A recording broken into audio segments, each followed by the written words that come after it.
کتاب اللہ حدیث مصطفیٰ کی ترجمان، مرکزی جمعیت اہل حدیث پاکستان۔ فلما صرح الشمس وامسى وهو عريان مشينا، يقول صدام مشينا مشية الليث غدا والليث غضبان، بضرب فيه توهين وتخطيء وأقران. لماذا؟ لكي يعلم وبعض الشر عند الجهل للذلة إذعان، وفي الشر نجاة حين لا يرضيك إحسان. الآن هؤلاء القوم الذين لا يعرفون إلا لغة الصيد، فلينبغي أن يكون السيوف معلقة على رؤوسهم، وليس سيوف صدام وحده، وليس سيوف أبطاله الوحده الذين قلت فيهم ما قلت، فنكتبوا عنهم درع العادي وداروا بالجنون من الجنون، والذين قلت فيهم خلت نفسي وما ملكت يميني، فوارث صدقوا فيهم ذنوني، فوارث لا يملون المنايا إذا دارت رحى الحرب السمون، ولا يرعون أكناف الهوينة.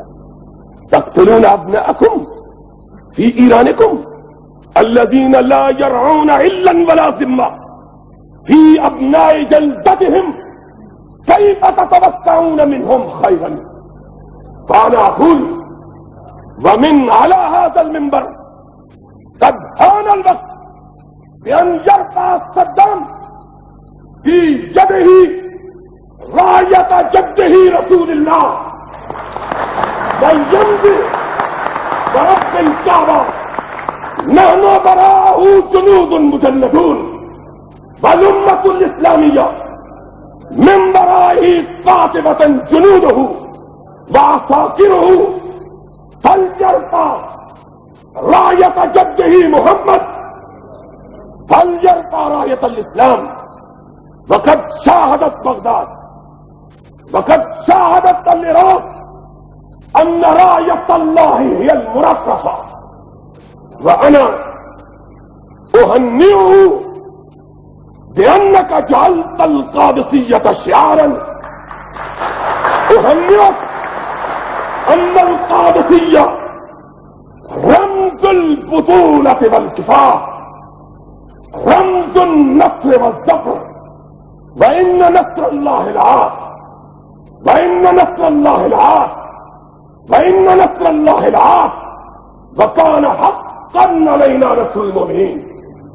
وأنا أقول بأنه قد جاء الوقت حين يسقط أنظمة العملاء.